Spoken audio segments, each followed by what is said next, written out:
For February the 21st, 2020, we talk about Void Bastards, more Jedi Fallen Order, and we ask you about your favorite pets in games. Welcome to Level 317.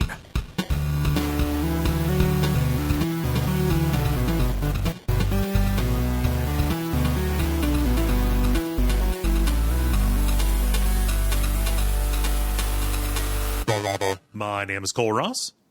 My name's David Meisman. And I'm Ben Merkel. And you're listening to The Level. It's a podcast for people who love video games. Ben, you teased us with something you almost said in the green room, and then you moved it into the actual show. So I almost made pre-show banter, which would be a cardinal sin. Right. So, yeah, we got to use save it. If it's in the show, it's in the show. Yeah, I was having a talk with coworkers today. We were talking about politics, which normally is not great, but we were talking about different political systems, which I always think is fun because we would have the same discussion in college, like in the math department. Yeah. So I thought of a new idea for government, which might be interesting. Okay. So what if after a president serves their term, they are executed as soon as they leave office? So I want to make clear, because my address is on everything. You are not saying this should happen. You are saying this is a conversation, hypothetical, about how that would affect who would run for president. Exactly. Yeah. So all we're saying is we know where the president lives. So what you're calling for is a Cincinnatus enforced with extreme prejudice. Yes, this would be a voluntary thing. Everyone would opt in. It's not like a rise up situation. Yeah.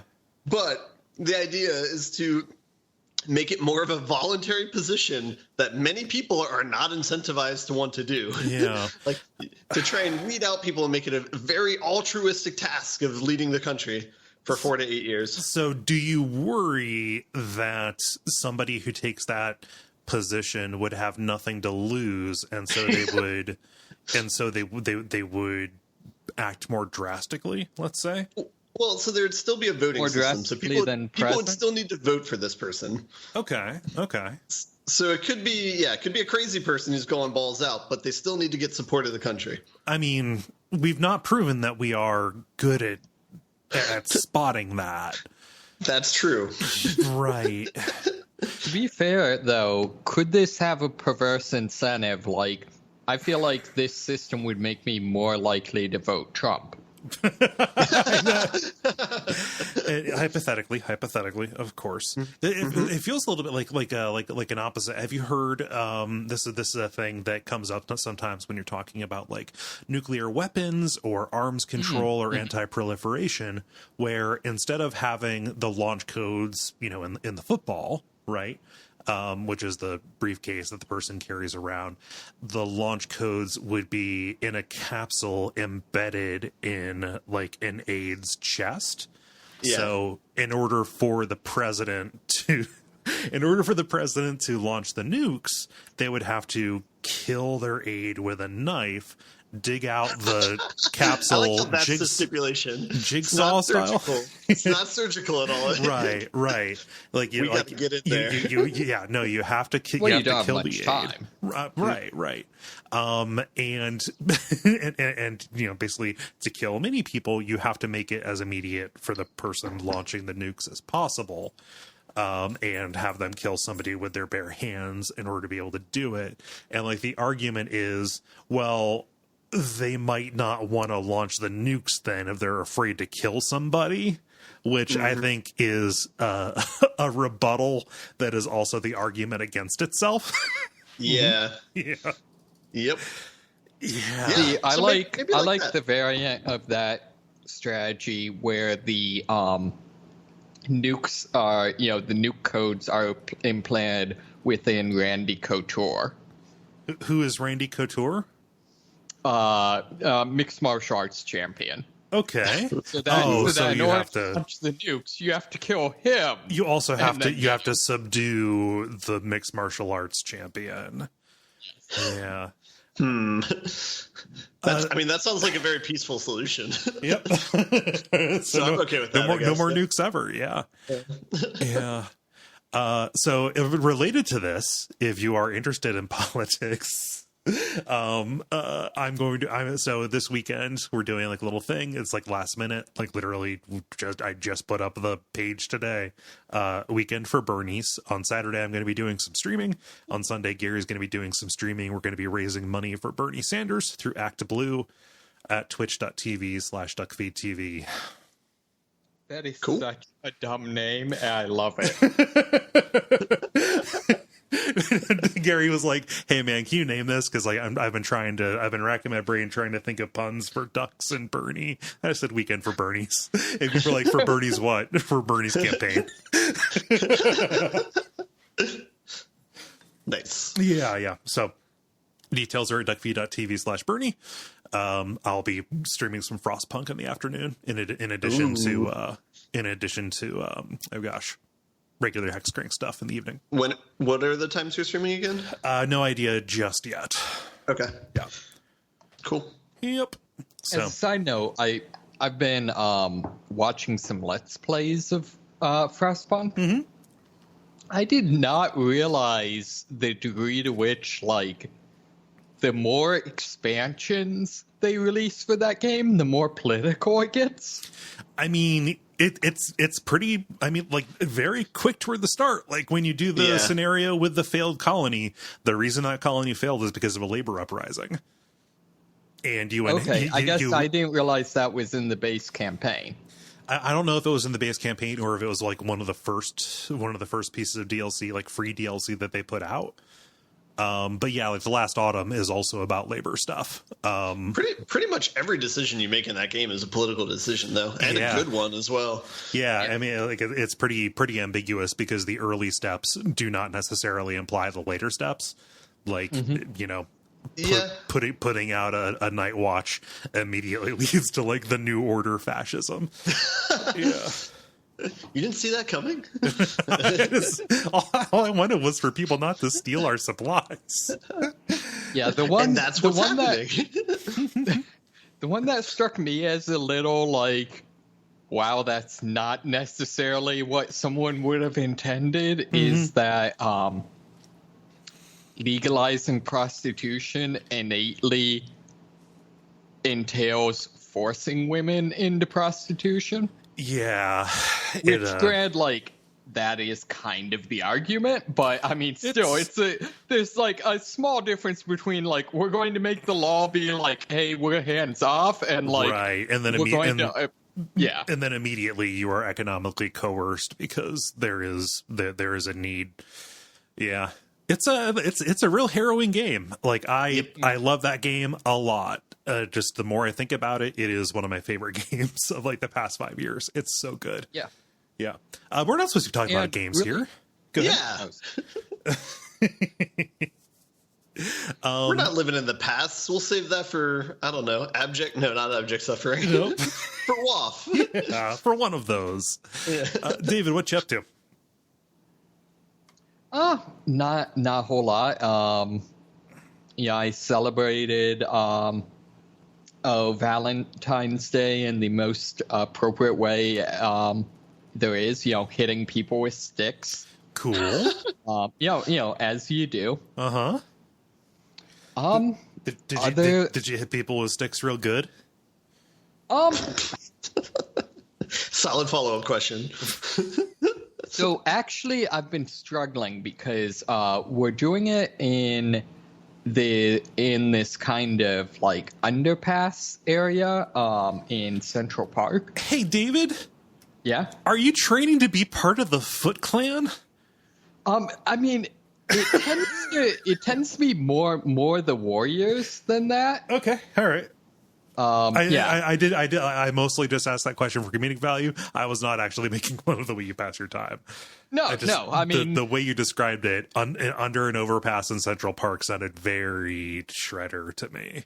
Yeah, it's funny because like it's very much just straight up like, this was, place we could find that's big enough that like, no one cares.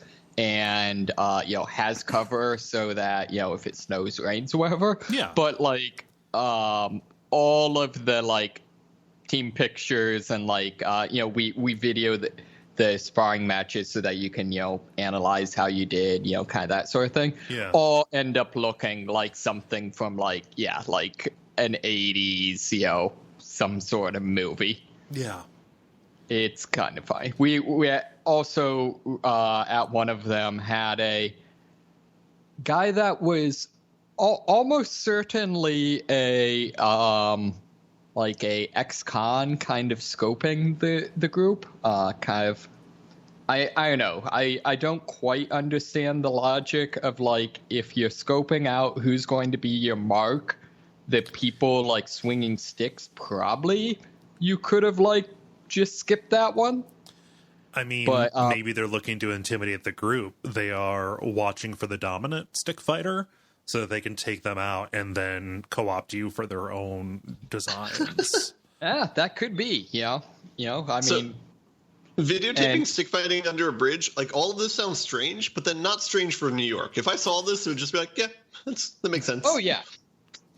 It is funny seeing sometimes like people's reactions, because like I don't think we've had anyone just like, I know, like react poorly. We've had a couple people a little bit like not make eye contact, but we'll fairly often just have people like stroll through walking their dogs, just like is there a thing? They have lives to live. And they know you have a life to live.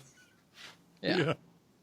So, but yeah, this guy like proceeds to come in and like proceeds to shout his name at the top of his lungs, Lazarus. Like it's I don't know. Maybe we just accidentally walked onto the set of the Warriors remake. Yeah, maybe. Wow. So yeah, that's basically been just my. Oh, where I was going with that is just the light is really bad, and for some reason, I have always really struggled with like that, where it's inconsistent lighting conditions. Mm-hmm. So it really, really messes with your depth perception. So yeah. How about you, Ben? What you been up to? Just eating a salad. Oh, that's fine. No, didn't mean to catch you while you were muted. What type of salad? Waldorf salad. Pretty tasty. Okay. In fact, that actually leads into what I've been doing. I started eating salads for lunch this past week. Cool. Inspired by Joaquin Phoenix's speech, I tried to not eat meat this last week. How'd that work out for you? It's going fine. You know, you can switch out. There's enough tofu options, so that's good. Yeah. But we'll see how long that lasts for. I don't know. I've been tempted in the past by like meatless Mondays or what have you, things like that. More so just for like, what am I looking at? Variety, for like dietary variety reasons more than anything, because I tend to fall into ruts. But yeah, well that's cool. Even for me personally, I don't mind eating fish or chicken. Like I feel little to no guilt about that. Yeah. And I mean, my understanding is from, at least from like a sustainability issue, it's, cutting out red meat is by far like the biggest bang for your buck. Oh yeah, like red meat's going to be phased out in our lifetimes, probably. Yeah. Or we're going to get on like that Blade Runner new sush kind of stuff. Yeah. Yeah. Although I don't know, I would love to see. I don't know if there's any options for like not factory farmed chicken. Like, it seems like a lot of the things I hear say like even free range tends to be kind of creepy. Yeah, I don't know enough. I don't know enough to make a call on that. Yeah. Well, that's cool. Like, does work make it easy for you to make that kind of decision? Yeah, it's the coolest thing. So there's a app you can get to order a salad. You just order it in the morning. You can pick it up. Like you can set a time to pick it up, and you just pay it through the app. So it's easy. Like you don't have to talk with people. You don't have to deal with money. It's great. Is that a work cafeteria thing or like a company in the area? It's at a work cafeteria, but the app is through someone else. I think I think it's called Urban Spoon. I think that's a thing, right? I've heard of that. Oh yeah, that's definitely a thing. Nice. Yeah. Yeah. Very cool. Rogue Spoon. Excuse me. Okay, yes. I have not heard of That's that. the more edgy version. Yeah. It sneaks up on you with some salad. Mm-hmm. You just. It's super effective when you eat it as well. Yes. Yeah. You get real confused for a second, and then you just wonder why you're holding a packet of salad dressing. Mm-hmm. Yeah. I don't have too much going on. I was sick this past weekend to a certain degree, which sucked. And then I also, while still half sick, had to, for work, go see the Sonic the Hedgehog movie. Wait, how did you have to do this for work?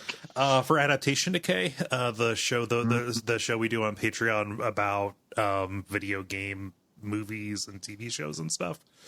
Right. Well, you kind of signed up for that, I guess. Yeah, Reviews have been pretty good. I wish it was more of a train wreck than it was, and I don't want to spoil too much of that episode. I watched it and I was like, man, if I was 10 years old, I would be losing my shit. But it was a very uncomfortable movie going experience for me. See the aforementioned episodes where I talk about preferring to go to movie theaters first thing during the day on a Tuesday. Mm-hmm. In order to be in an empty showing room. I was this place, it was completely packed with kids and their parents and stuff. So and I'm sitting in the back and I'm furiously typing notes on my phone, and I'm worried that I'll hear sirens whoop. Will the lone 32-year-old man in the back of this theater please report to jail? And then, you have to carry all your notes and stuff, so you've got to wear the trench coat. And I was doing it on my phone, thank you. Yeah, so, but that was interesting. That's really all that's happening here. I don't know, I'm kind of champing at the bit to get into the show. Yeah, let's do it. Yeah, the regular kind of show with, the grind, the multiplayer, and rounding it out with the end boss. And why don't we get started with... The grind. The grind, where we talk about the things we have been playing over the past period of time or so. David, you've been away the longest. I will throw to you first. Sure. So I've really been enjoying Xbox... Is it Xbox Live Arcade or what? I guess Game Pass, whatever they call Xbox thing for PC, which would have been such a better name for it. You initially hopped in this for a trial for Ghost Recon, right? Right, exactly. And just have kind of been continuing on. Or actually, that might have been Ubi. I don't know. Same idea. So I picked up Void Bastards. Okay, I've heard of this. Yeah, it's like a Borderlands right? Yeah, so it's a roguelike, kind of Borderlands-esque. In particular, has a very similar aesthetic to Borderlands. Yeah. The setting though is very similar to Outer Worlds, except if instead of emphasizing the psychopath capitalism stuff, if you just to an equal degree as that game emphasized bureaucracy. Okay. That's basically the game. So all of your successive characters that you take the role of are basically dehydrated and then subsequently rehydrated prisoners upon this massive prison transport ship that got lost in the Sargasso Nebula. Okay. And you're revived by the ship's AI, and there's nothing actually stopping the ship from just going where it's supposed to. The faster than light travel has works perfectly fine, but you then spend the entirety of the rest of the game having to get a new citizen ID card so that you can authorize it to use the faster than light travel to, take you to where it's supposed to go. Okay. And so, you're basically adventuring around and like having to get like staplers and, rubber stamps and things like that so that you can basically appease the bureaucracy and make it through the system. Right. The enemies, kind of the plot line is that the Sargasso Nebula, a whole bunch of ships get lost in there, and there's some sort of weird space rays that cause people to get mutated. So you're fighting all the like mutated crews and stuff of these ships. Okay. And a lot of them are very explicitly like members of the bureaucracy. So you have Zeks, which are these, women in like, executive suits that, have a force field and follow you around, trying to shoot lasers at you. You have scribes, which are basically the, kind of middle management bureaucrats that, are their background chatter is, them complaining about you being late for your 5 o'clock and, them gossiping about, coworkers and things like that. So it's very kind of atmospheric. Yeah. The actual graphics are leaning very heavily into the cell shaded. Yeah. It's probably the most effective game I've ever seen in terms of the making it look like a comic book. To the point where the way they do stealth is actually when you are within range of an enemy but don't actually have line of sight, you'll get kind of comic book style like sound effects of their footsteps. Oh, that's great. Or similarly, like if you say like need to like pop around the corner, throw a grenade and pop out, you wait till it goes off and you see a big boom pop up. So it's very, very well done. Also, the gameplay is very, I would almost say the game feels more like a combination puzzle game and kind of management type of thing. Okay. In that the shooting is not difficult at all, but your weapons are,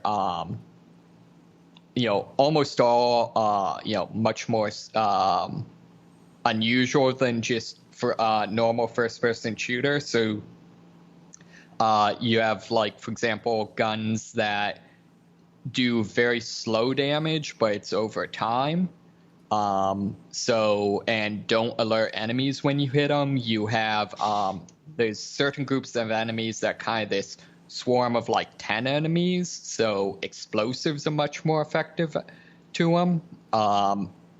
There's a weapon that basically allows you to temporarily put a character in stasis and then like re-release them somewhere else, so you can try to like release them behind a locked door, things like that. Okay. And so the game becomes much more about learning these characters, learning the strategies, and then figuring out kind of ways you're going to interact with them.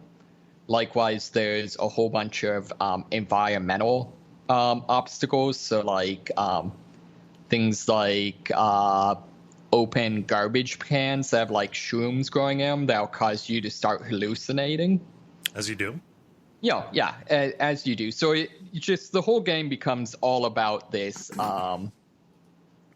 this system, and by the end of it, you get to the point where you can pretty much just like sprint through the system, and it's just a thing where it's kind of as long as you're constantly shifting between engaging these different mechanics and systems, you're fairly safe. Yeah.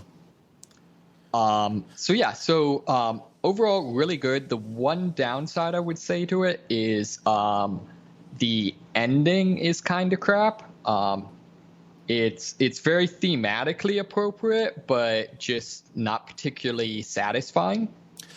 How do you get to an ending? Is it just, like, do you accumulate like progress over the course of several runs, or is it just if you successfully complete a run, it gives you a conclusion to that run that is like in the story of the game? Sure. So it's what it basically is you, as you're playing, you're either finding parts or finding sort of raw materials that get recycled into one of the basic resources that you can use to craft parts. And that allows you to basically craft and upgrade the various guns and items you use. So that's the actual kind of gameplay progression. And then the story progression is likewise, you have to craft this series of items. So like initially it's your the actual ID card itself, and then eventually it's like a cooling system for the HR computer so that it can process your ID. Yeah. And so basically once you get all these items, that's the end of the game. Okay. Two more questions, just based on kind of half paying attention to this game when it came out. Is this like at all class based, or is it just each run you get what you get in terms of the loadout? Sure. So your character has up to 3 quirks, which are sometimes negative things, sometimes positive things. They range from, for example, if your character is a smoker, they'll periodically cough, alerting every enemy in the area. Oh, cool. If your character is, say, let's see, you can get, I think my final run was a character with sticky feet, which made it so that if I step on oil, I don't then slide around for several seconds. Cool. I had, I think, Recycler, which just gives you more loot, and then Sixth Sense, which let me see enemies on my mini-map.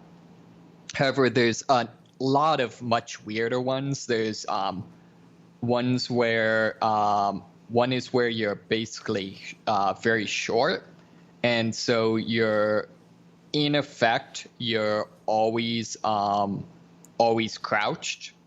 Okay. Which one of the big benefits of that is that normally when you're crouched, you can't sprint. So you can basically like go through vents or go behind cover at full speed. Similarly, there's things like one of the main enemy classes in the game are called tourists, who are basically these kind of blob creatures that proceed to just be obnoxious tourists. So, either complain about the service or like obnoxiously, try to get you to help them. Do they blind you by taking pictures, or do they ask you where McDonald's is? Yeah, it's basically stuff like that. Yeah, yes. yeah. Sounds like Toe Jam and Earl. The thing is, when you get close to them, they explode. However, as tourists do. As tourists do. However, one of the perks you can get is called Tour Guide, which is basically then they just don't explode. And so these perks, are they like randomized at the start of each run? Because this sounds like Rogue Legacy almost. Yeah, so they are randomized. However, one of the other kind of gameplay items is each ship you're going to is a certain class of ship, which gives you an idea of overall what the layout will be, what sort of characteristics, stuff like that. Yeah. And one of the ships is basically a therapy ship, a gene therapy ship. Okay. And so in that, one of the items you can find basically lets you choose to switch out one of your perk slots for another one. Mm-hmm. Okay. So you do have a certain degree of control. Gotcha. My other question about this, and it's been answered by most of this, but I want it to be clear. This is a single player game, right? Yeah, okay. Single player. Gotcha. Yeah, it looks, because of the Borderland look, it made me think that maybe it was a cooperative thing like that. Yeah, it definitely has that look, but very, very different gameplay. It's actually, I don't know, did you ever play Card Hunter? No. Okay, game I highly recommend. Kind of turn-based tactics game, but made by the same company. Gotcha. How much is this game worth, David? What's a good price point for it? I would say it's worth a Game Pass membership. Okay. Oh yeah, I forgot the initiating part of this conversation. Yeah, I have this on my. It's 30 on Steam right now, and it's on my wish list. But okay, I would say it's a game I liked a lot. I really had a great time with it. It's about, I think they say, like 15 to 20 hours. The one downside I would say is, like I said, the ending is kind of mediocre. Yeah. So it's a thing where the gameplay, as long as you're cool with it, like being about the gameplay and like the world in general, I'd say it's worth it. If not, maybe wait for on sale or try Game Pass. Yeah. Okay. It sounds like a good argument for getting Game Pass. Yeah. I've been really, really happy with it so far. Nice. Void Bastards. Cole, I think you can say any game name and it'll make it sound attractive. Yes, adding the gravitas. Get Void Bastards today. Go to Steam Early Access to buy Dingleberry Hop. just saying nonsense at this point. Cool. Have you played anything else, David? So after I beat that, I downloaded Sunset Overdrive. Oh, cool. Okay. I've just played like an hour of it, basically like the tutorial of it. Okay. So so far it's interesting. I don't know. Did either of you play it at all? No. I have not. Yes. It was an Xbox One launch title, and it remained exclusive for so long that I forgot about it, and then it came to PC. Mm-hmm. Yeah. So it's at least so far, it's kind of an interesting game. Very strong aesthetics. Kind of the over the top, punk aesthetics, and I'm gonna say it seems like a game that. My understanding is it was a pretty high profile, commercial failure. It wasn't helped by being exclusive. Right. And I think the other thing is just I don't think the marketing did a good job of showing what the game is in that I know, it's like I said, it's kind of got the punk aesthetic, kind of the pseudo edgy thing, but the marketing, at least to me, made it come across as very, edgelordy. Okay.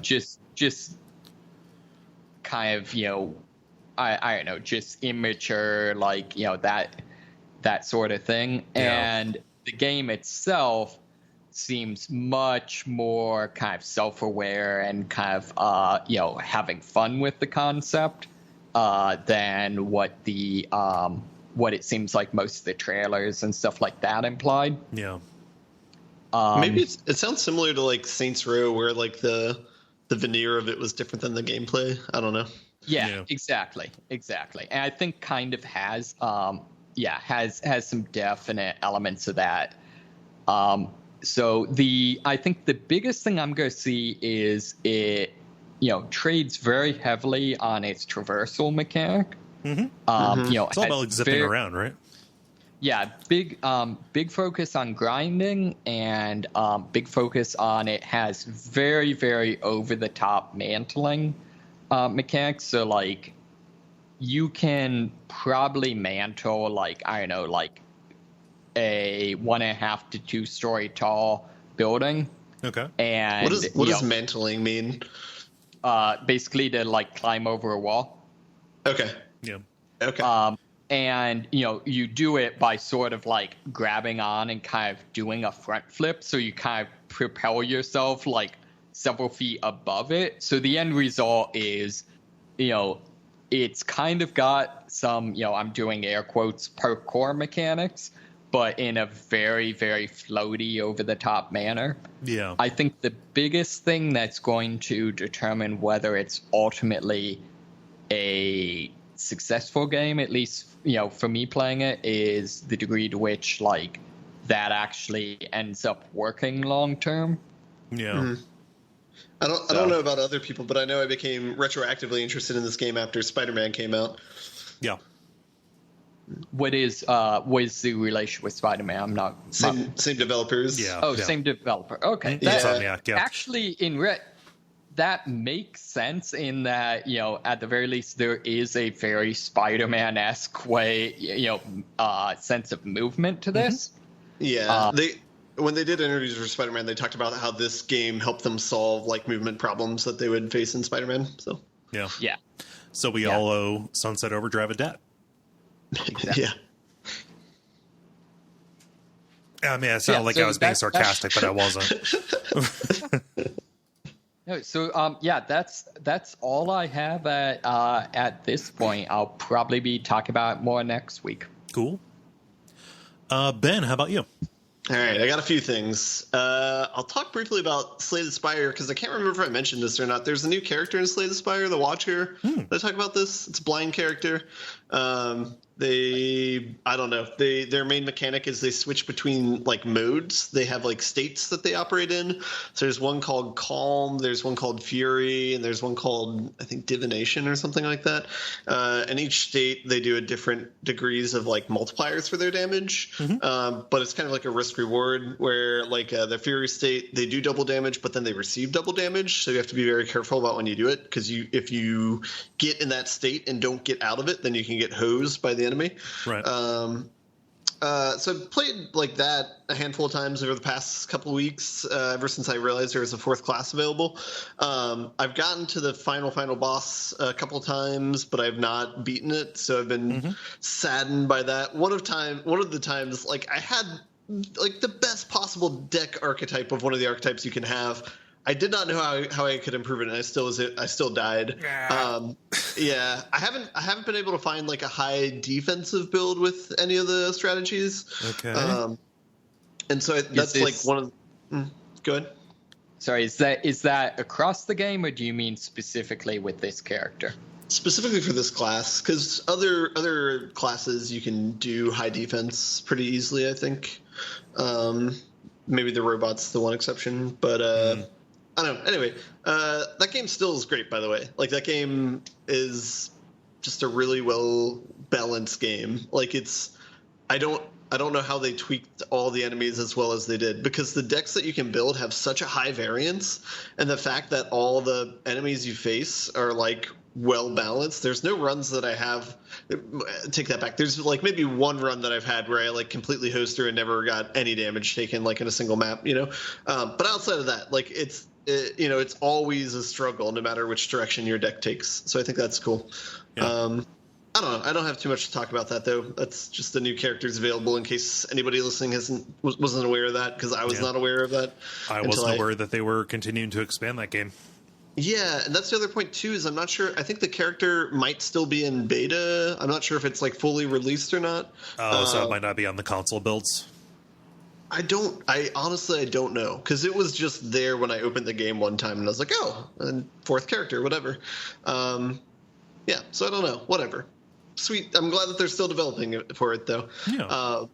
Maybe piggybacking on top of that, I did watch a video of the developers. This is the same sort of video that I referenced like a while ago on a podcast where I watched developers of the game watch somebody speedrun the game and beat it in like 12 minutes time or whatever. Yeah, with Outer Worlds. Yeah, I saw somebody do that with Slay the Spire as well. It's very enjoyable watching those types of videos, I think, because watching and there's one of Getting Over It as well, and the developer there did a very good summary of it, where he's like, you polish these games, you do a bunch of play testing, and you make sure it's operating exactly as you planned, then you release it, and then speedrunners completely break everything that you tried to build up. So I'm kind of surprised with Slay the Spire that would be successful, or that would be as compelling, just because it's sort of innately a game where the developer has pseudo complete control. It's not maybe the most entertaining run through. It was a person doing the Ironclad, which is like the red character. They had like 2 cards where it's like one was deal damage to every enemy. I forget the other one was some way to increase that, like give everyone vulnerable or something like that. It was like a very simple idea. They rested like at every campsite that they went to, but it was just like nutsly fast. Like they were playing cards before, like you can play cards before the entire deck is dealt out to your hand. So they were doing that. Cool. It's cool that you can do that, like the game allows that or whatever. But anyway, whatever. I don't want to talk about that. Is there any advantage to doing that? If you're speed running, then it's quicker. That's the only one I can think of. I would like to see more games do like the RPG Earthbound, where when you get attacked, your health ticks down, so you can get killed, but as long as you beat the enemy before your health finishes ticking down, you're fine. It's a good system, and they really they did a cool complication on that with Mother 3. Yeah. I have nothing else to add about that. Yeah, continue. Slay the Spire continues to be a good game. New games that I started playing this week, though. I have 2. One is okay, and the other one's pretty good. The okay one, I started playing Luigi's Mansion. Oh, Luigi's Mansion 3? Yeah, for the Switch. It's okay. Yeah. It's a puzzle game. I was kind of going into it with the same expectations of like Super Mario Odyssey, where it's like, okay, well-designed puzzles, good, like clean mechanics, that type of thing. Mm-hmm. I shouldn't have gone in with those expectations because it's not nearly as good as Mario Odyssey. Right. It's an okay game. I haven't played a Luigi's Mansion game before, so this is my first entry in that, I guess. Mm-hmm. So for those who aren't familiar with it, or those who haven't played this one at least, you start the game more or less with a vacuum cleaner that can either suck things in or blow things out. That's the initial tool you have, and you kind of get doled out more mechanics as you go through floor by floor. The premise of it is you're going through this haunted hotel. There's, I forget how many floors, maybe 24 or so. Mm-hmm. Every maybe 2 or 3, you'll either face a boss battle, you'll get a new mechanic, and then the floor will kind of have puzzles that are that only can be solved by the new mechanic that you have. Mm-hmm. It's not bad. It's just that I think the game is designed more for kids, I think. And that's not really a knock against the game. I think the main sticking point is I'm not the target audience member of the game. You have to really be into the presentation and messing with the gimmicks is kind of the level that I enjoyed it on. Yeah, and that's I think one of the things they do is a lot of the things you can interact with, you can. I'm trying to think of how. For example, there's a pool table, and you can use your vacuum to blow the balls around the pool table, and you can blow them into pockets and then reach in and grab them if you want to. You can suck about anything into your vacuum as long as it's not a huge object. But even the huge objects you can move around typically. Mm-hmm. The interesting mechanic that they introduced. Maybe later than I expected to, because it was maybe a couple hours into it, is you can create a doppelganger cutely called Gooigi, mm-hmm. which is a green goo-shaped Luigi zombie. It raises a lot of weird questions, having this character. And the fact that you soul jump between them. Yeah, that's the weird part. It's Luigi's soul leaves and he kind of droops down lifeless, and then you run around as an animated goo. Mario, there is no afterlife. On the live of the new flesh. All right, so this brings up another point, too, is they say words in this game, which I am not really a fan of. Even Mario says, "Oh, doggy," and it's no, you shouldn't do that. I think that was a good rule you had in place before. Stick to let's go. Yeah.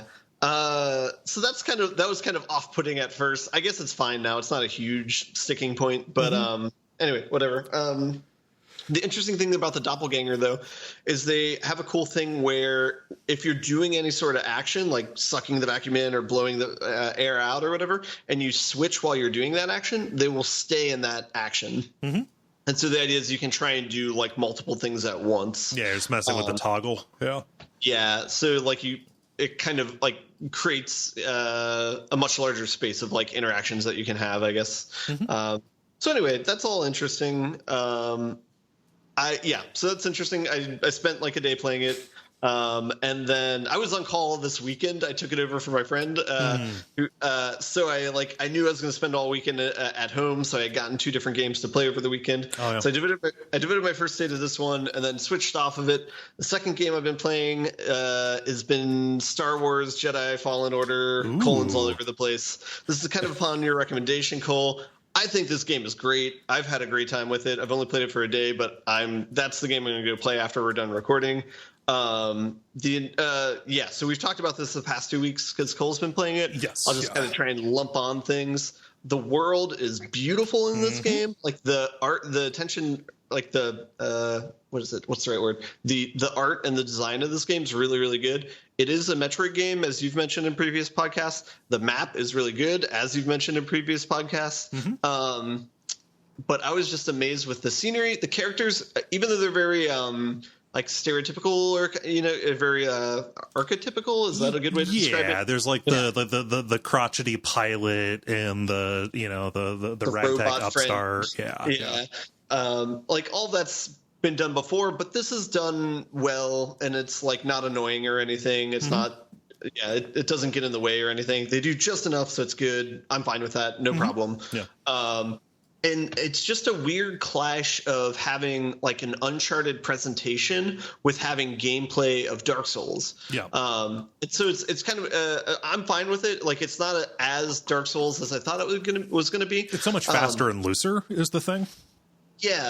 Yeah, and they definitely do have enemies that are like you can tell are Dark Souls types enemies. They're 4 to 5 times your size. They have a move set that's very obvious and very telegraphed. They're placed in such a way as to screw you over. Yeah. Yeah. Well, and they do a decent job of this too. I was very thankful because one of the first times you run into one of the bigger ones, your character says, run, or something like that to that effect, where it's like, okay, I don't need to face this person yet. I'm just going to run through that. And it's nice that they give you that option. That said, there is like a frog type monster in the first planet that I have died to so many times. It has. To be fair, frogs have always been evil in Dark Souls. But, you don't have the power that you need to deal with them yet. Yeah, but this is one gameplay thing I really, really like is the fact that you don't really lose your experience. You just bank it in whatever kills you. And so as long as you go back and kill whatever it is, I think it's even if you die like 4 or 5 times in between killing that. I'm pretty sure, but I haven't tested that. I'm not sure. I've always made a beeline for it. But you get that experience back. And so that I think is a really good improvement over Dark Souls because I always feel this sense of like loss and anxiety if I don't get the experience that I lost the last run or whatever back. Then I feel like completely failed. You haven't lost enough. You need to lose like so much at one time that it breaks you. I don't. That's not a positive experience. I don't want to do that. Give in. I just like the what was the shooter Dark Souls that just institutionalized that? Oh gosh, Immortal Unchained. Yeah. Where it just trolled you if you lost more than 30,000. Yeah. Yep. Continue, Ben. I apologize. No, you're good. But yeah, the game's pretty satisfying otherwise. There's a lot of shortcuts type thing where the more edges you explore, the more that like loops back to itself. And usually by the end of exploring a map, you kind of find a beeline to each place through the shortcuts that you find. Yeah, that is like a quintessentially Dark Souls kind of thing, is unlocking those shortcuts. Yeah. And so I've gone through 2 of the planets, I think, so far. I've gone through the first planet and got most of the stuff. And I've gone through maybe half to 2/3 of the second planet. You're probably about where I'm at. You're on Zepho. Like, have you gotten to the Eye of the Storm yet? Yeah, you're about where I'm at. Yeah. And then, And I don't know. I'm having a good time with the game. There's not... The upgrading system's, like, fine enough. This is basic tech tree kind of thing. Yeah, it's like get a little bit more health, get a little bit more force, learn a new move that you're not going to use, sort of thing. Or it's very specialized. Yeah, I don't.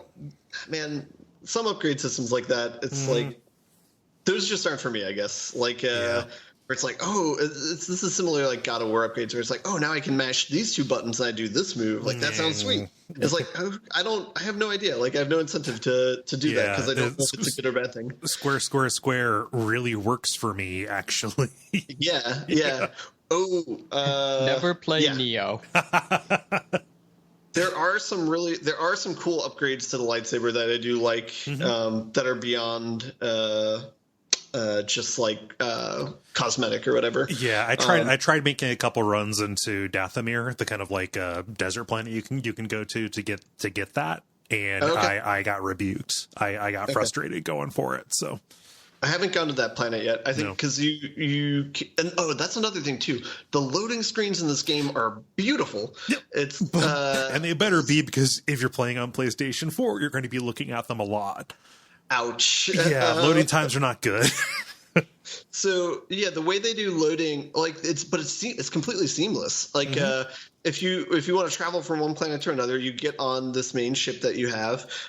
You go to the comm, you pick a planet that you want to go to, and what the loading screen essentially is, there's an animation plate of your ship taking off, leaving the solar system, kind of similar to No Man's Sky. Yeah, it goes into hyperspace.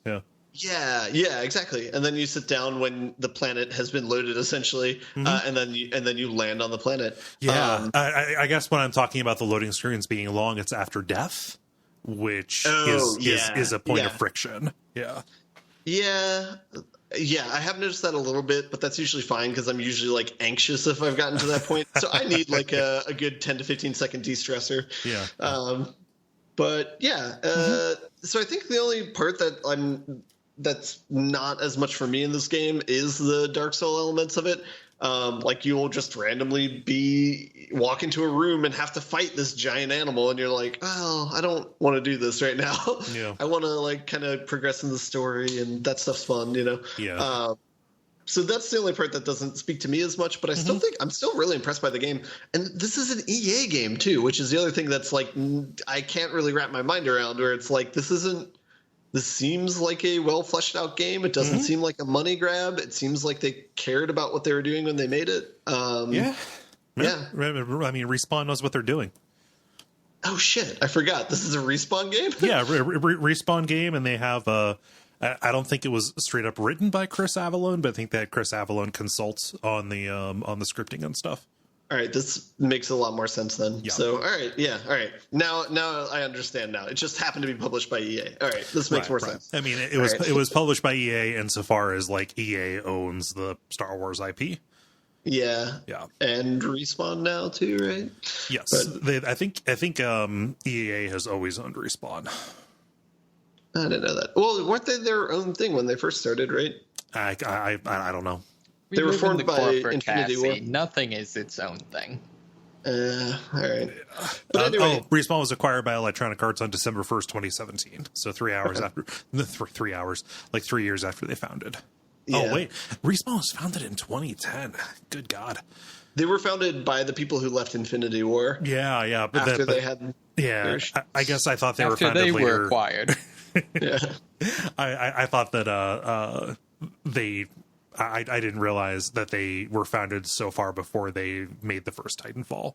I think in the annals of all of our game coverage, we've probably talked about the story of where people leaving Infinity War and then possibly forming Respawn. But we absolutely have. I just don't understand how they keep making that same mistake over and over again. What's that? Falling in with bad publishers. Or with any publishers. No, they make big budget games and publishers give budgets. Yeah. But if you want to make games with a soul. Well, this is close. I mean, like, I don't know. But between like Titanfall 2 and this, I've not really played Apex Legends. I understand like they kind of hit on that and it was good for them. Almost like accidentally, but like, yeah, Star Wars Jedi Fallen Order and Titanfall 2, like they've got a good sense of this stuff. Yeah, and I kind of went about this all wrong because I was assuming that the team that made Battlefront made this, since that's EA and Star Wars as well. No, that was Pandemic. Yeah.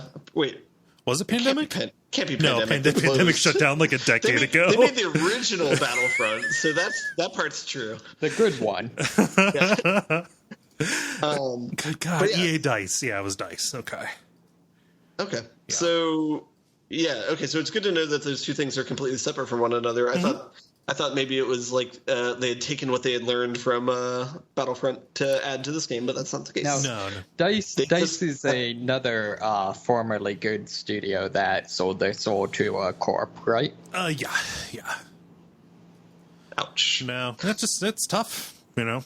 Also, like podcast conversation. But I mean, you know, good people found studios and make the games, then they leave, and the studio keeps the name after those good people are gone. Yeah, it's like video game gentrification. Yeah, maybe just flight. People move on. Studios stay longer than they ought to. Hi, BioWare. Any case, back to the game. Recommend the game. I think it's good. Yeah. I'm excited to keep playing it. This is really all that I've been playing too. The only like additional thing that I have is like I've gotten used to the like world navigation and stuff. Man, like wall running and doing all of the acrobatics in this is refreshing. It's pretty good. You know, just like the stodgy, you know, grounded pace of Dark Souls or anything in that line, you know, even you know, so far as like Sekiro, right? Like you're doing like zipline stuff and that, but you know, when you're fighting, you're pretty much pinned to the ground. Adding that Uncharted navigation kind of stuff and like wall running, speaking of Titanfall 2, does bring like a really fun lightness to this. In addition to like fantastic sound design, gives everything a good amount of like heft. Like the lightsaber combat in this, like the kinesthetics that they do with it, make it the only lightsaber combat that actually feels like it has any weight ever in video games or media. Wait, how so? What do you mean? I mean, like there's impact when you hit stuff, and like the sound design really sells the impacts of the bolts and things like that. Whereas like in the movies, it's pretty much just lots of quick movement and whoa, whoa, whoa, whoa. I can do more of that if it didn't get through.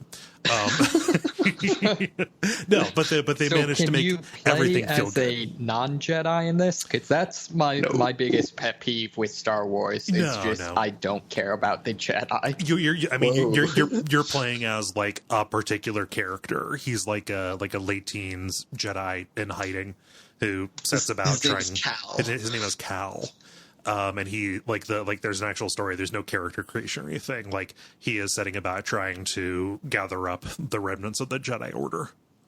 Which I think I am for that. And I'm fine with character creation in some games. But I don't want all games to be like that. I like games that have defined stories, you know? Yeah. It works here for sure. Yeah. Yeah, it's a good game. I like it.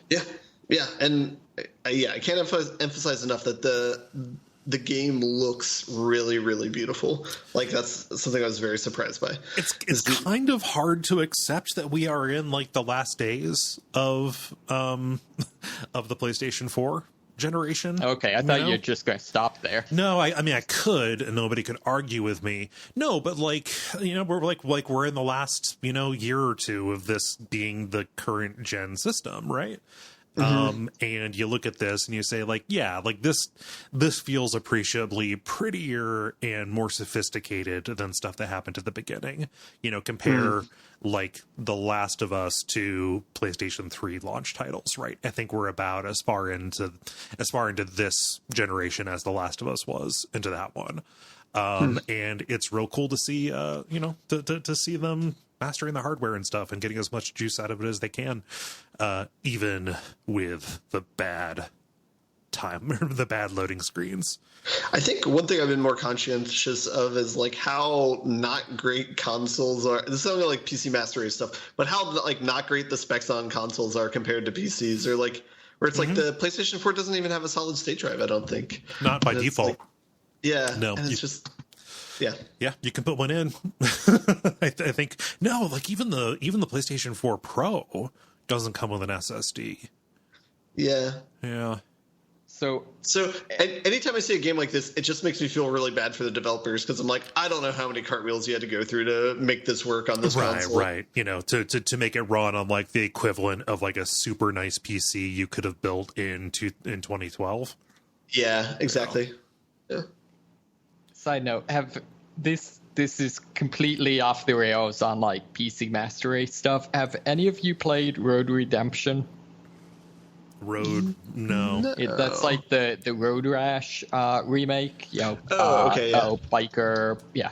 So they released a new character that is, I think, literally called like PC Master Race, and you know, each of the characters have their perks, and his perk is literally he gets a damage multiplier based on your FPS. Oh, gee, that's funny. I really wish they didn't name it PC Master Race. Like, I understand that was a cool joke in that video from a while back. I'm just being a wet blanket here. But it's a subreddit. Yeah, it might. I don't know what the video is you're mentioning, but it might have life beyond that. No, I'm referring to like a Yahtzee. Like it was a joke in a Yahtzee video, like a zero punctuation thing that people kind of carried forward. I don't know. I'm not going to throw a blanket on you guys saying it because whatever. But a possibly offensive term. I don't know. I don't feel great invoking anything about Nazis. Gotcha. Yeah, I'm not coming down on you guys for it. But yeah, that is a very funny idea for a character. Also very unbalanced, and I really enjoy when something comes out that is as unbalanced as that. Yep. Unbalance your shit to make it fun, guys. It worked for Warframe. Did you have anything else, Ben? That's all I got. Cool. How much more can you expect of me? I brought 2 new games to the table. You brought some good stuff. So you pretty much covered mine. Star Wars Jedi Fallen Order is the only real new thing that I've played. I finished up this past Friday. I finished up The Walking Dead Season 2.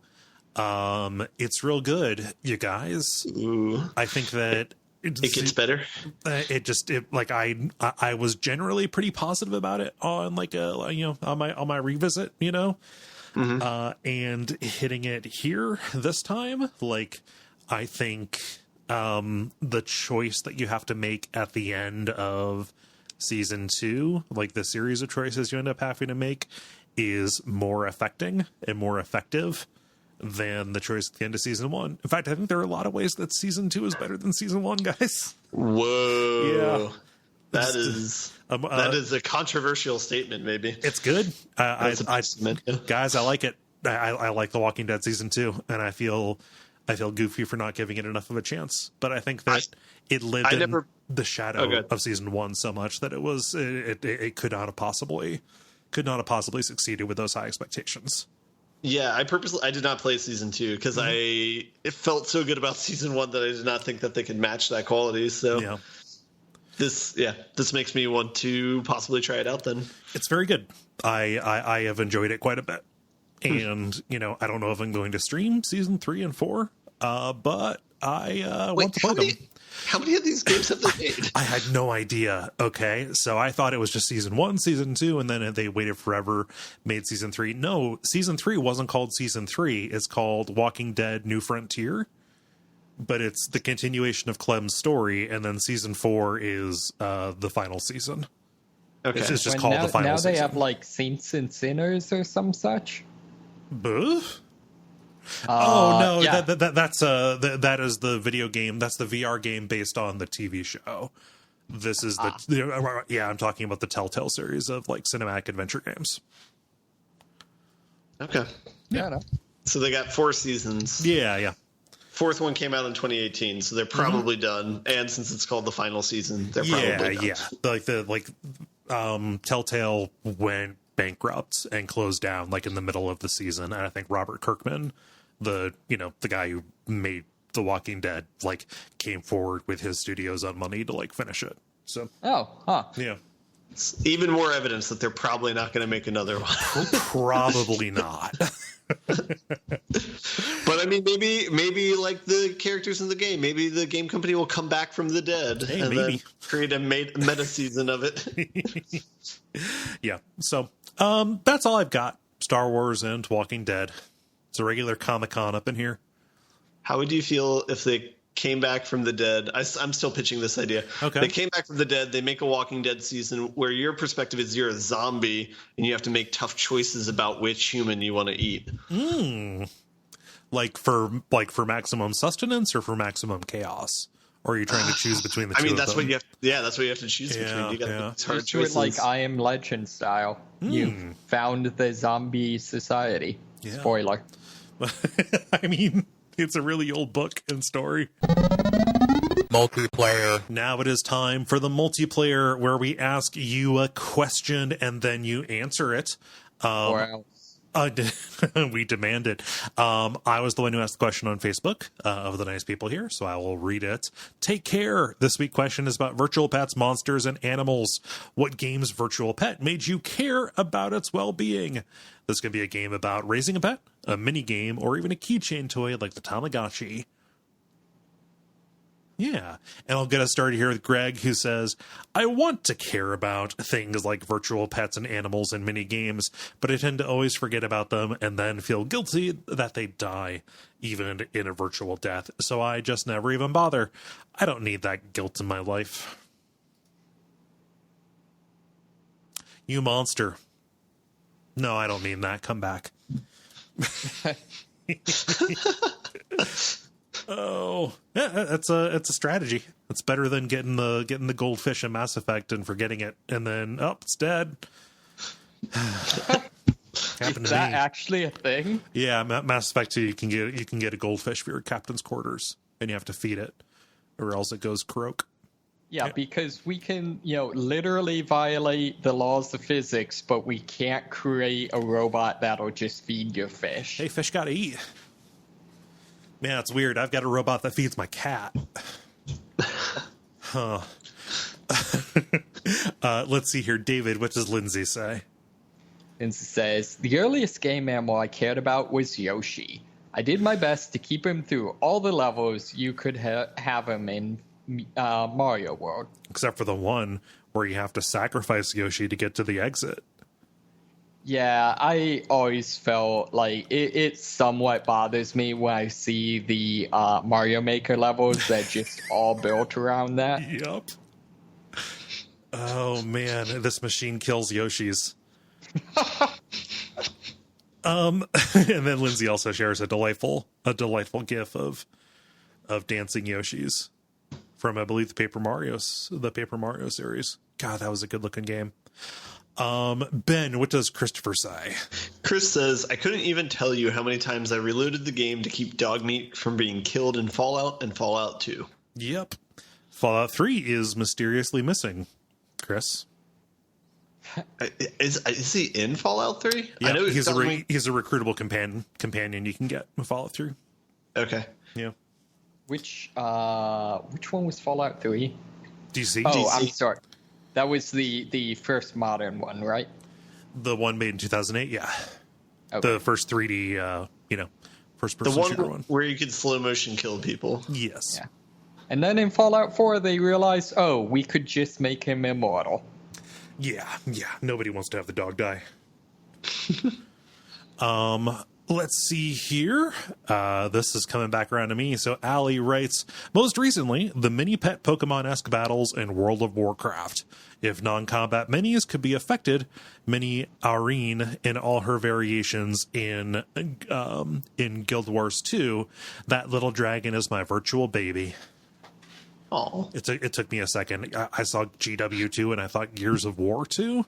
And then when I realized it was Guild Wars, I didn't want Jala to hit me. I mean, in Gears of War at least 5, you can get the little robot friend. So. Oh, yeah. No, I think one of my favorite things about the Pokemon stuff from World of Warcraft is that was an idea pretty late into development. So by that point, there were a whole bunch of characters that you could get as like mini quote unquote pets that just didn't make sense. You with could that. get like Diablo and StarCraft stuff. Oh right? no, so those weren't too bad. That makes sense to have them. Okay, cool. So you can have a Zergling and it's fine. Well, as opposed to a child. Oh, ooh. In your dog fight, Baby fights.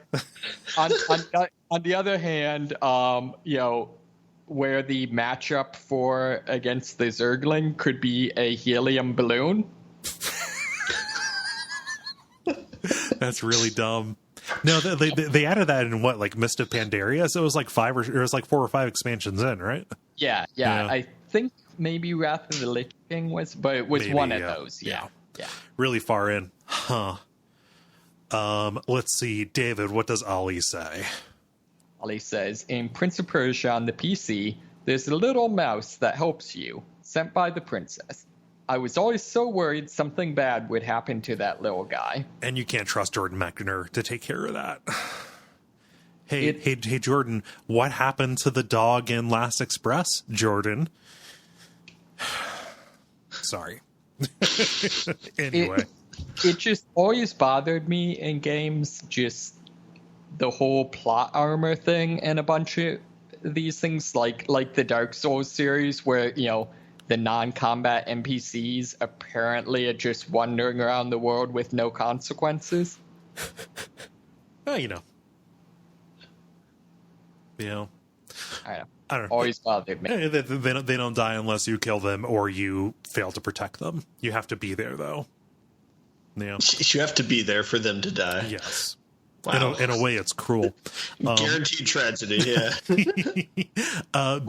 Or on some of them, they you have to be there for them to die, or until the game just decides it's time to twist the knife on you. Yes, and then you arrive as their kid is sobbing over their body. It happens. It's fine. Rookie says, "Hey Ben, what's Rookie say?" My cow. I don't know if that's how it's pronounced. Chow. I always thought that was dumb. I thought it should be KO, but yes, my chow. My chow and Sonic Adventure 2 is probably old enough to drink by now, but he'll always be my baby. Just check the release date. He's 19, but he probably has a fake ID since he's dark type, the little scamp. Yeah, I raised shitloads of chows on my Dreamcast. It was fun because you could move them to your VMU, the little memory card that had the screen on it, and make it like an actual virtual pet. Yeah, those were just awesome. Like that was just all the way around an amazing idea. Yeah, it was really good. Like for me, like I was in the pocket for it. I would just keep that like on my stand in band class, watching it as it went on its little journey. Yep. Yeah, chow might be my answer for this, but I'll come up with something later. Let's see. Steven writes, Monster Rancher. Feeding them on the ranch, taking them into battle, and exploring ruins made me feel like they were my best buds.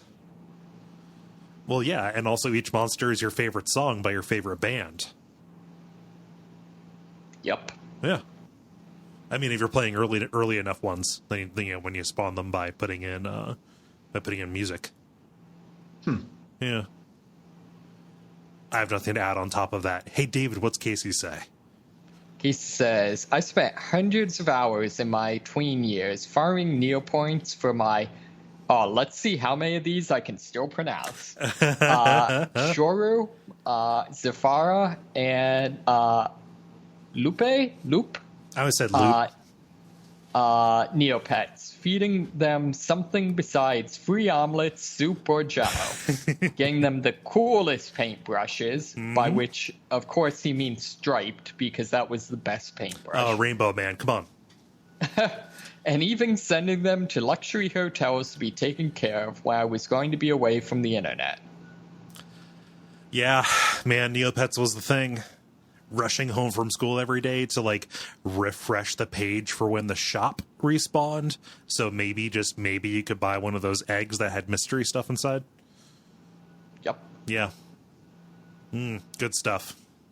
Wish I still had my login, but also like if you go and there's a down the rabbit hole video that describes like exactly all the stuff that has gone wrong with Neopets and basically just what a mess it is. maybe it's good that I don't still have that login. Yeah, that's maybe number one for me for my like you can never go home game. Yes, they took home away. And Ben, Dulce finishes that out with more Neopets. What's Dulce say?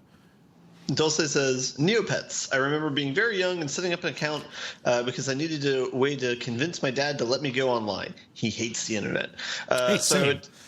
So I would tell him that I needed to feed the pets or else they would die. I really got invested in the game though. Collecting Neo points and buying brushes for my pets was awesome. The account still lingers with a lot of brushes, a Neopet color that is super rare and random to get. A huge shop and a couple of limited/restricted Neopets. Drake and Poogle? That might have been after my time. I don't know what Neopets is. Oh wow. It was like a web browser pet game kind of thing that was actually just a way to market to kids. they put in, like tight. Yeah, they put in, just in-game branding stuff. It was super super sketchy. All told. The game has like a tutorial for how to convince your parents to get their credit card or something. Well, to be fair, like in its defense, it didn't start out that way, and it was probably one of the forefronts of like, oh no, how do we actually make money off the interwebs? Yeah, how do we make money off of a bunch of kids that we have playing our game? Yeah, but it did end up going very sketch. Yeah, I mean, a short version of the story is that the initial team, it was like a husband and wife or something like that, who started out like one did a little bit of web development, one did a little bit of art. They hooked up with like a business guy from LA to like turn it into an actual business and promote it. But that guy was a super huge Scientologist who basically ran the company like a Scientology org. And the company almost split apart because he was trying to put Scientology teaching into the game. At first blush, I said, it could be a good or bad thing because he probably has to pay a lot of money to the Scientologists. So right. So he has to make a lot of money too. Right. Yeah. No, you got to feed the monkey somehow. Yeah. For me, because Chow is probably my answer and Neopets would be a second answer. It's weird. It's almost like our audience is a bunch of 30-somethings who were kind of like first getting on the internet in the late 90s and early 2000s. It's weird how that happens, right? Birds of a feather. Yeah. For me, I have had a handful of like digital pets in my time. In fact, I've got one right here. It is a Tamagotchi based on the Sanrio character Gudetama. It is the egg creature that has depression. Yeah. So he doesn't die. He just gets cooked into different kinds of eggs based on how he dies. So that's fun. I was thinking that you would feed him antidepressants or something. No, you feed him soy sauce. It's really cute. So it's Sanrio, so it's like the Hello Kitty people. The weirdest one of those that I had, and I still wish that I owned it, was a Star Wars digital pet where you took care of Yoda. Huh. It was prescient then. It was Baby Yoda before Baby Yoda existed. Kind of, but like you could press a button and you would see on the little LCD like do not, there is no try, but like you would have to feed him like those little power bars that Luke had. You had to clean up his poop. And you have you gotta. I mean, Yoda's wise. He knows not to poop where he lives.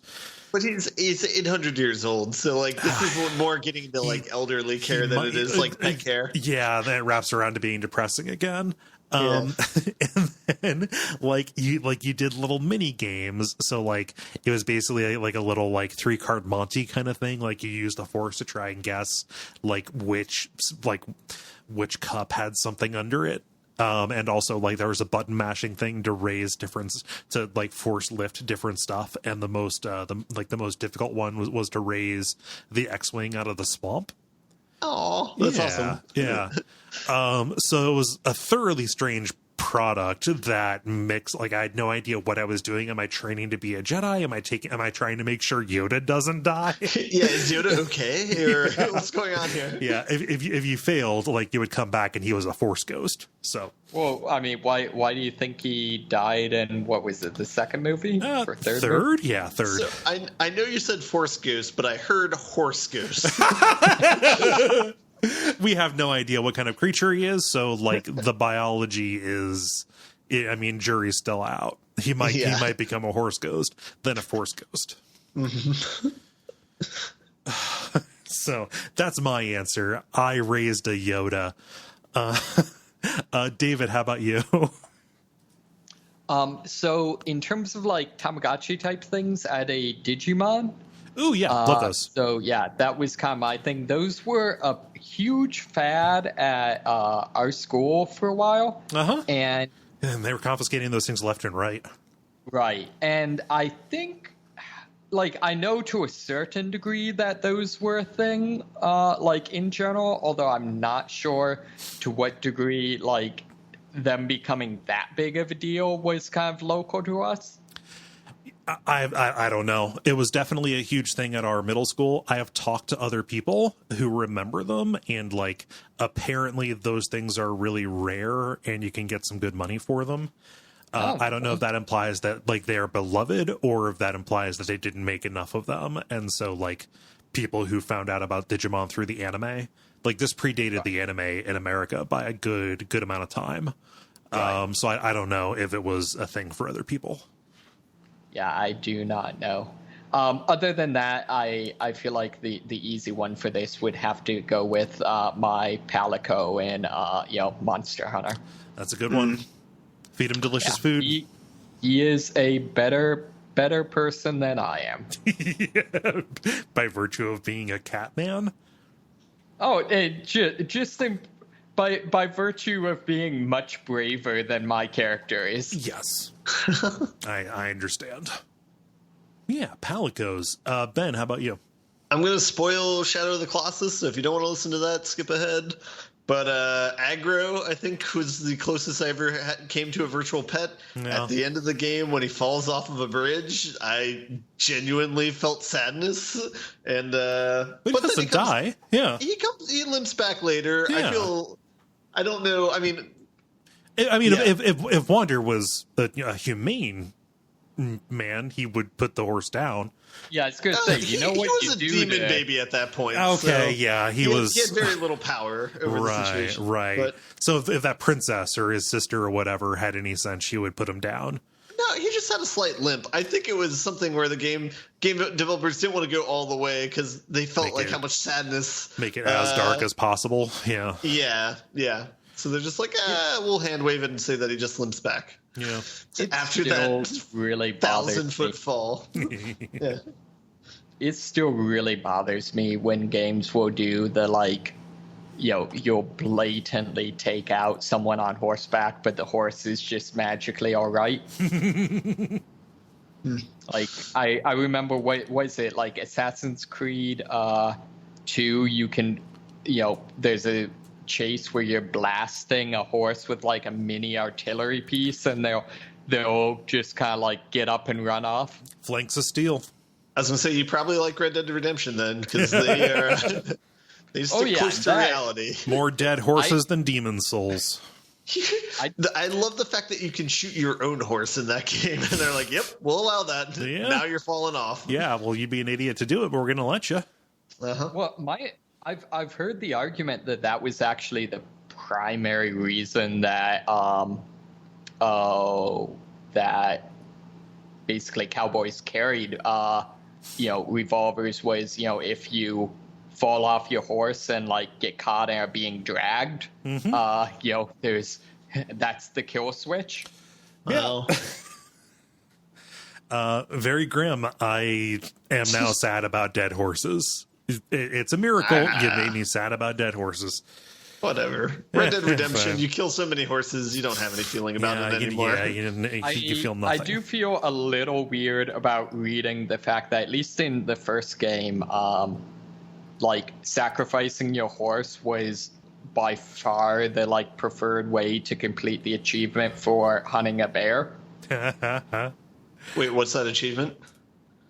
Well, it's just like they had the hunting challenges, and the final one was like, I think actually it was like killing 2 bears, within a short period of time. But I never got to that point. But I guess the bears were like could nearly one-shot you. Yeah, they're bears. So just about the only way to do it was to just sacrifice your horse. Oh yeah, use it as bait. Yeah. Oof. Thank you. Dark. Thank you, everybody, for writing in. Sorry we talked about killing so many horses. Eh. I mean, I think horses you can blame Rockstar on this. Motorcycle. It's a horse is a motorcycle, but with oats instead of gasoline. So if you would like to participate in these, go to facebook.com/thelevelpodcast and watch for the prompts to go up on Monday afternoons. I believe the technical term is an otercycle. Jesus Christ, David.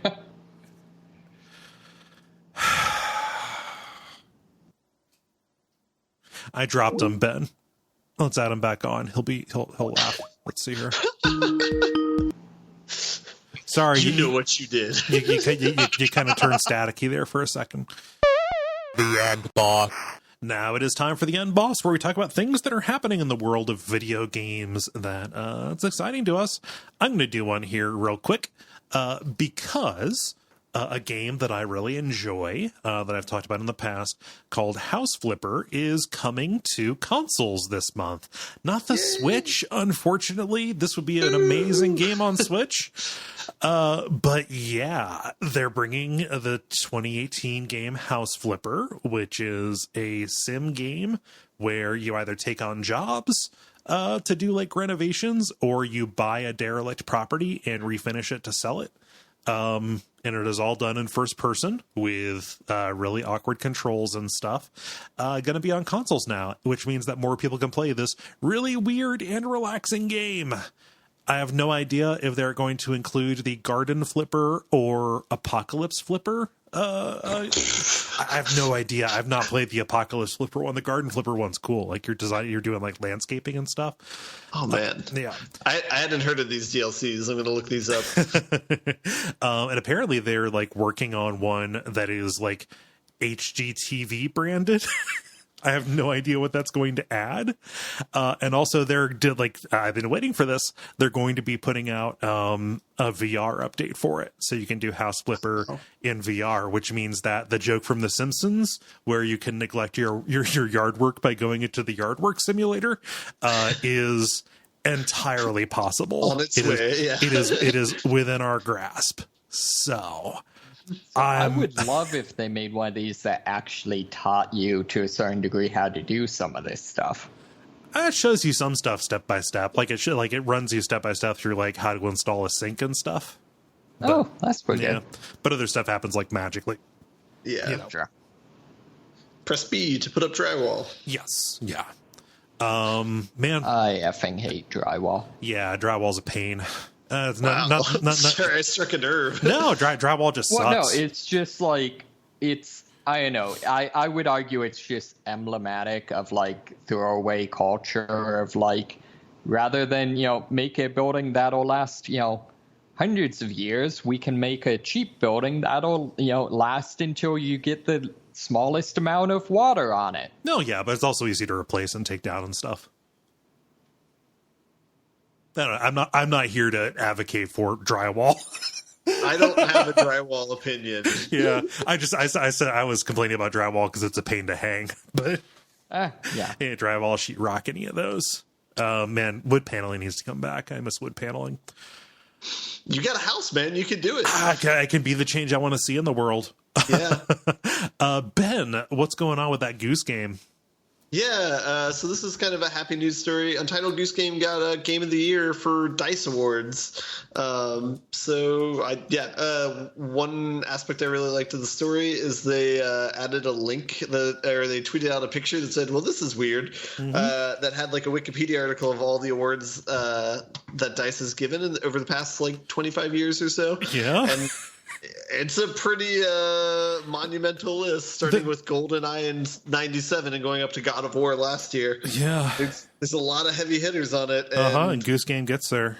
Yeah, I don't think this is an incorrect decision. I think, I think Untitled Goose Game is probably the game that I had the most fun with in the past year. That's cool. Like, that said, like, I'm playing Star Wars right now, and, like, I mean, that's definitely a bigger and more, it has much more spectacle than Untitled Goose Game does, for sure. Yeah. But I still don't think this is necessarily a wrong decision. Yeah. Yeah. It definitely made a splash. Like, it really was a game that a lot of people loved. I'm also happy, like, I mean, this is a story that happened a couple of weeks ago, and it was just, there was other stuff that happened, I guess, but, like, that studio, so House, like, they give, like, they donate a certain amount of their proceeds to, like, indigenous rights organizations, because they're an Australian company. So, like, I think at one point we talked about how they put in a message in their credits, but yeah, they're like putting their money where their mouth is, and it's cool to see a small ethical developer, get recognition. To see them get some success. So yeah, it's good. I like an underdog story. Yeah.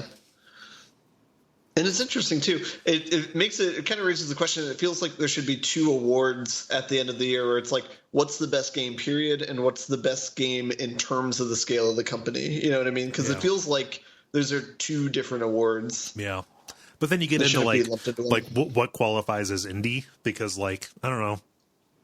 Look at 2012. Journey came out. And, like, yeah, that was published by Sony, but that game company isn't necessarily that huge. Is Journey an indie game?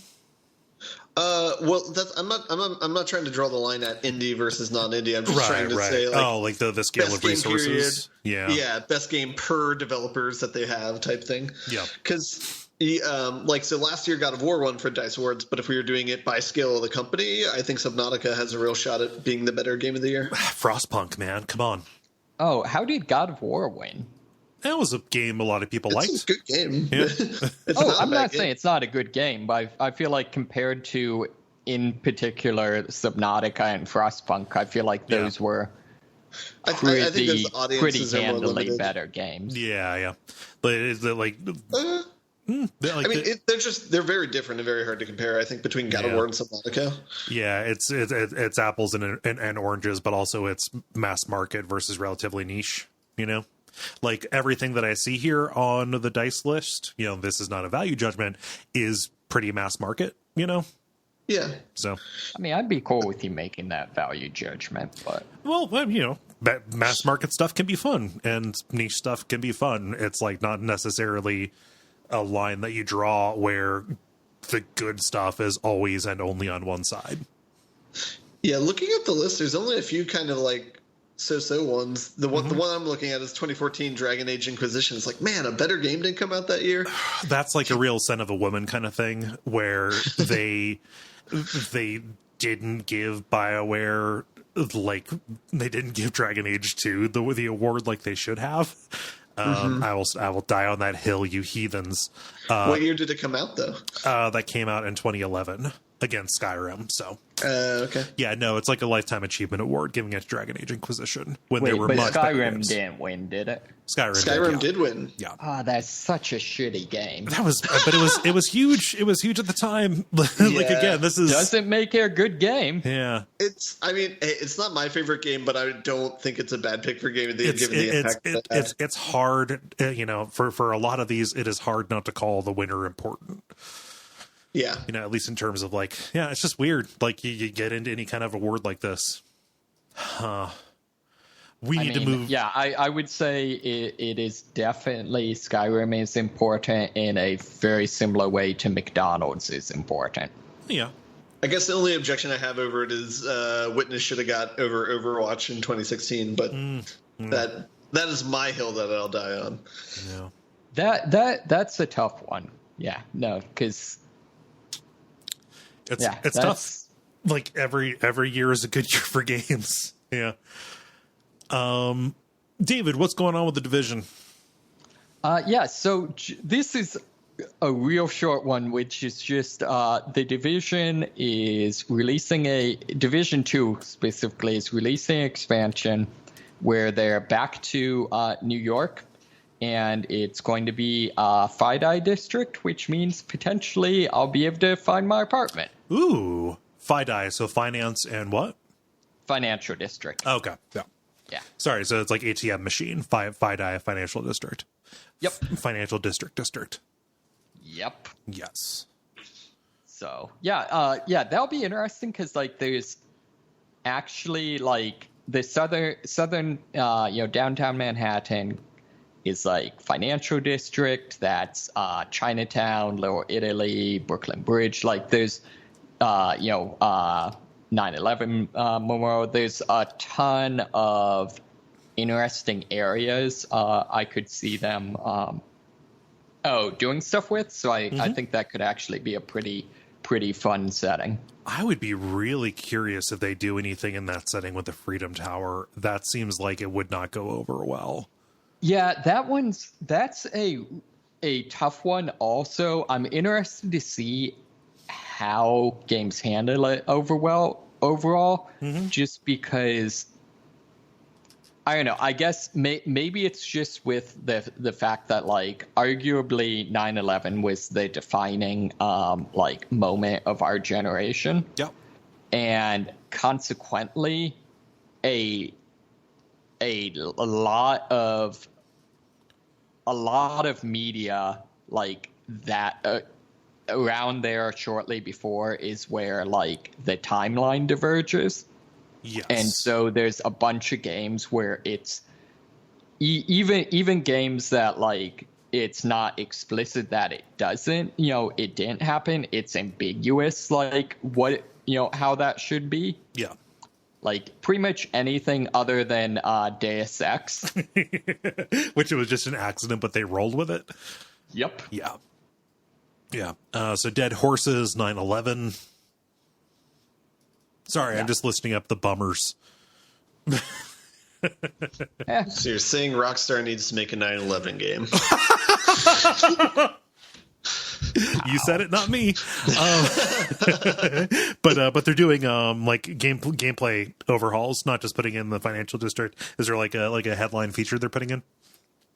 Honestly, I think the headline feature is that the plotline from the Division 1 ends on a cliffhanger. Okay. And then the Division 2 has nothing to do with that cliffhanger. Huh. And so they're now finally going back to DC. Not DC, New York, sorry. Yeah, so you're finally going after like the rogue Division agent. That's gotcha. Kind of thing. I think it's going to be I'm a little bit concerned about it because like the character is very much what's the, I guess, is it the Jackal in Far Cry 2? I think. But very, very similar to you played Far Cry 2, right? Yeah, it's the Jackal. It's the quote-unquote bad guy in the game. Right. Yeah. Very, very similar characterization in terms of like, random dude who like quotes Nietzsche at you and stuff. It's a Colonel Kurtz kind of thing. Yeah. Yeah. And it's a thing where like, I think it's going to be really tough to not have like, you can have a character that's that sort of badass as long as they don't ever actually do anything. Right. But I feel like that's a really tough thing to live up to without coming across as like freshman, philosophy major man. Yeah. You laughed when I said Colonel Kurtz, Ben. Was that the wrong thing? No, I was just trying to think of which reference more listeners would understand. Oh, the Far Cry 2. I think it's neck and neck. We can just go with Spec Ops: The Line. Mm-hmm. Yeah. Yep. Gotcha. As a side note, if you ever want to see a game that gets really depressing, start collecting the audio logs in Division 2. I mean, it's like like near present post-apocalyptic America, right? Yeah, and like basically viral outbreak.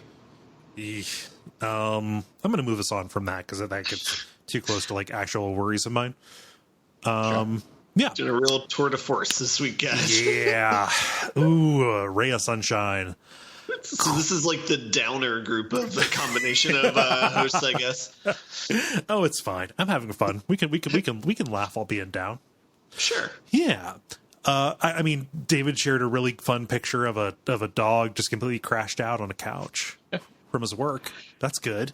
Oh, dude. It's really good. Yeah. It looks like he landed like after like flying through, being tossed through the window by a Marvel supervillain. Yeah, it's his owner who's like snapping the picture. He just looks over and says to his dog, "You're doing this to yourself, you know." Yeah. What's the dog to human ratio at your work, Dave? There's about 40-ish employees there, and there will often be like 5 to 6 dogs. Okay, that's pretty good. Like that's pretty good solid. ratio. Nearly 1 to 10, something like that. Yeah. So you don't want the dogs to start outnumbering the people because then they start making plans. Yeah. And dogs unfortunately are not known for their good business sense. No, they're good. They're gonna. Let's buy a pool table. That was dumb. That sounds like an episode to me. How do you guys feel about butting it up? Buttons. Thank you so much, everybody, for listening to this episode of The Level. We really appreciate you taking the time. You know the stuff you can do for the show, ratings and reviews, Patreon, those kinds of things. If you want to be entertained this weekend, something to distract you from the Nevada caucuses, you can watch our streams, me on Saturday and Gary and Nick on Sunday, raising money for the campaign for Bernie Sanders. That'll be fun. Go to Duckfeed.tv/Bernie or just the Duckfeed Twitch channel. And yeah, hang out. It'll be a good time. We're not going to pressure you to donate like we'd prefer you did, but it's not prerequisite. You're welcome. Everybody's welcome to the tent. By this weekend, we mean the 22nd of February, which is tomorrow or today, depending upon when you're listening to this, or way in the past. Yes, the 22nd and the 23rd. Thank you for clarifying, Ben. Is there anything I'm forgetting? Is there anything that either of you want to promote? No. Okay. Just be good to each other. Yes, be good neighbors, please. So you can watch my streams on Twitch at Duckfeed.tv. I've been Kole Ross. I continue to be David. I am Ben Merkel. And stick around for some titles.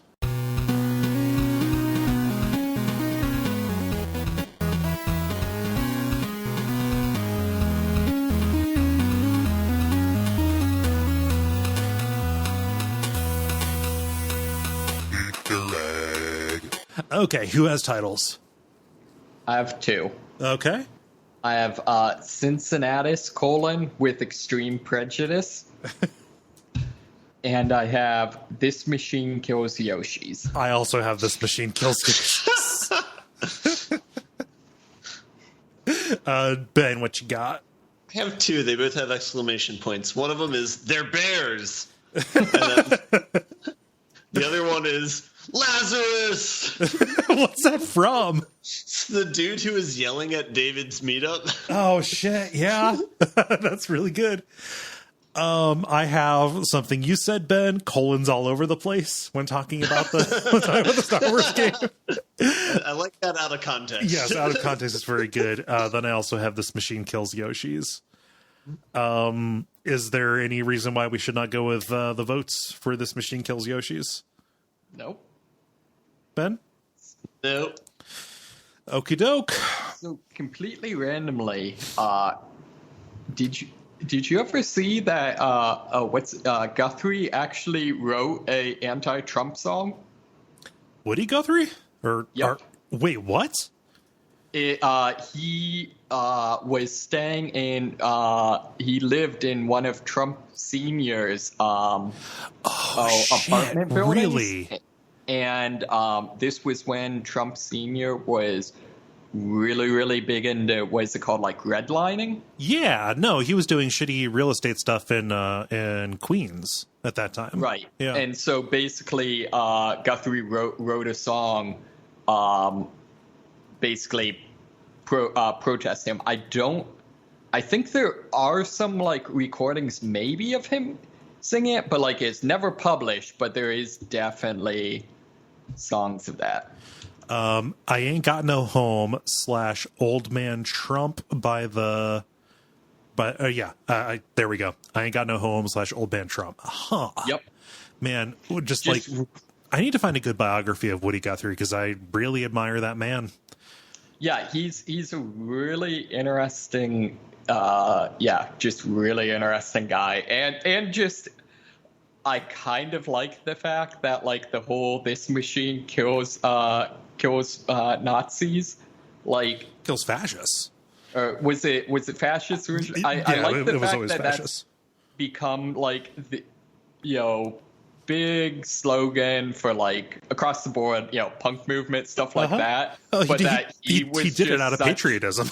Yeah. Yeah. Well, and just in general, like, I mean, I feel like if different time period, he probably would have been pretty cool with the punk movement, but like he was still kind of a dorky folk singer. Oh, he was a super dorky folk singer who like specifically saw fascism as anti-American, and I'm dorky. I like folk music, and I think fascism is anti-American. Yeah.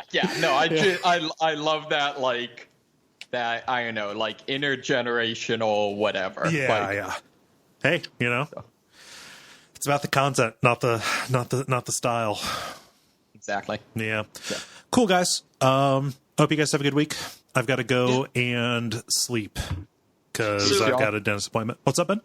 Question on Saturday. How long are you streaming during the day? You said it's still TBD. Still TBD. I'm probably going to do like a good chunk, like probably starting around noon my time. If you want to hop on and do like we did last time with Discord.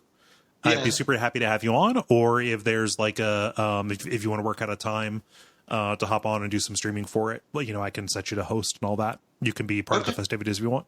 Yeah. Do you want to just like send me a message on like Thursday or Friday? I should be free. I don't have any plans yet this weekend, so. Yeah. Okay, cool. Cool. All right, sweet. All right, later, you guys. Peace, y'all. Night. Bye.